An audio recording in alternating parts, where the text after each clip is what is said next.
സന്നിധി മതി എൻ ദൈവമേ, നിൻ സാന്നിധ്യം മതി ഈ ഏഴയ്ക്ക്. നിൻ ദിവ്യകൃപകളാ ജീവിപ്പാൻ നിന്നാത്മശക്തി പകരൂ നാഥാ.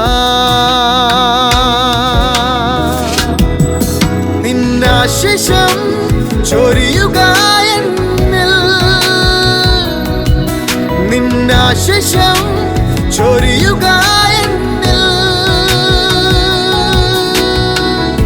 കേൾപ്പിക്കുക നിൻ സ്വർഗീയനാദം.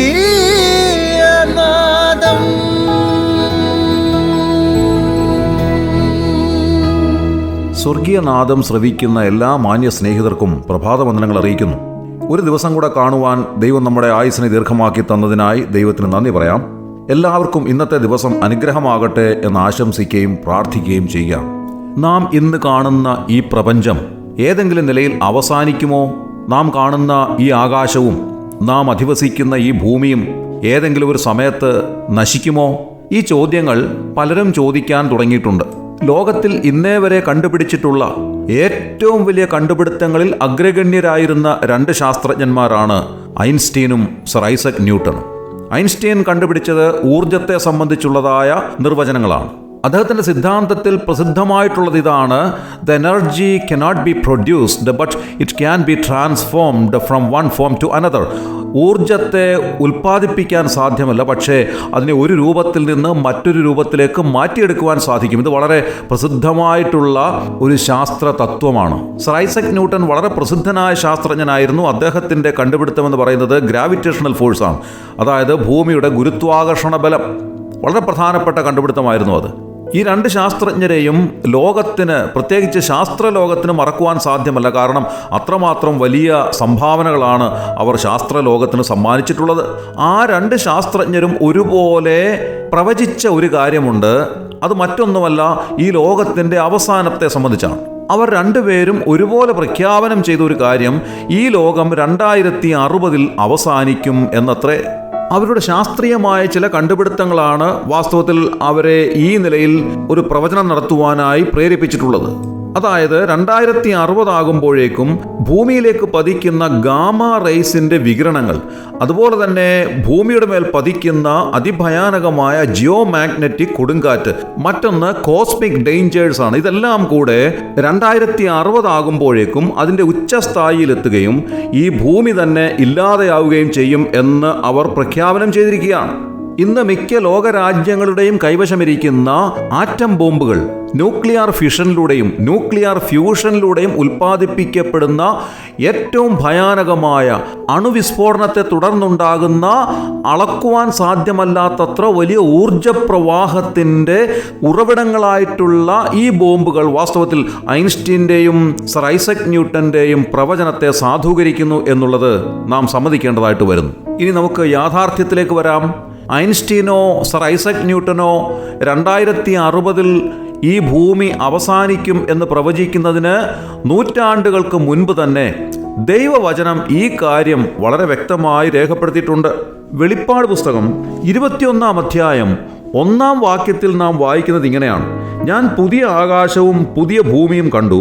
1-ാമത്തെ ആകാശവും 1-ാമത്തെ ഭൂമിയും ഒഴിഞ്ഞുപോയി, സമുദ്രവും ഇനിയില്ല.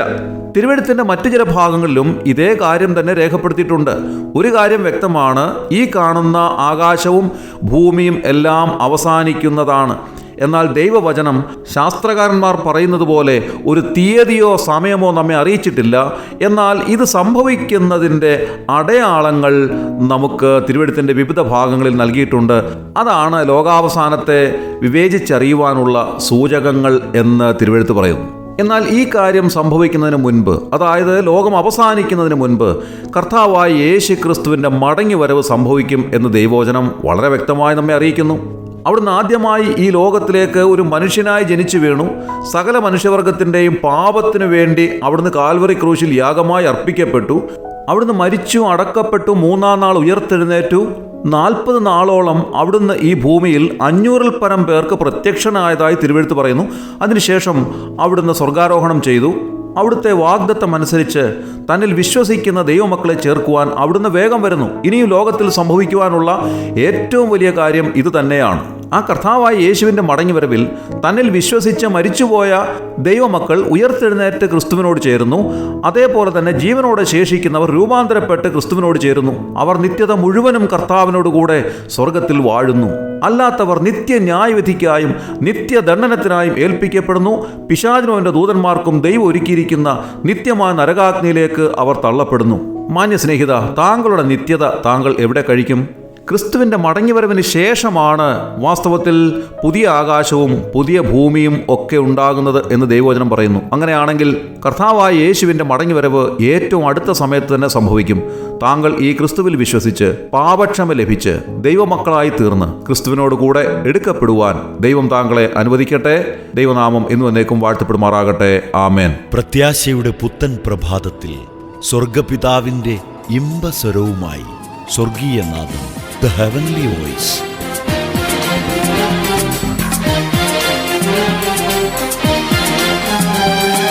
മുഴങ്ങും കാഹളധ്വനിയും പരിചിൽ 10,000 ദൂതന്മാരും. മുഴങ്ങും കാഹളധ്വനിയും പരിചിൽ 10,000 ദൂതന്മാരും. 1000 വിശുദ്ധന്മാരും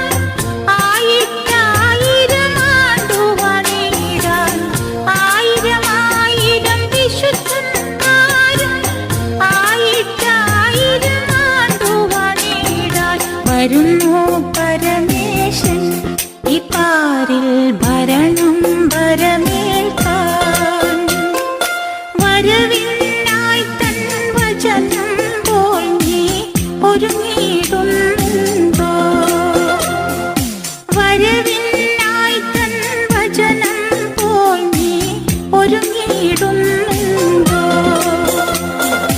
വരുന്നു പരമേ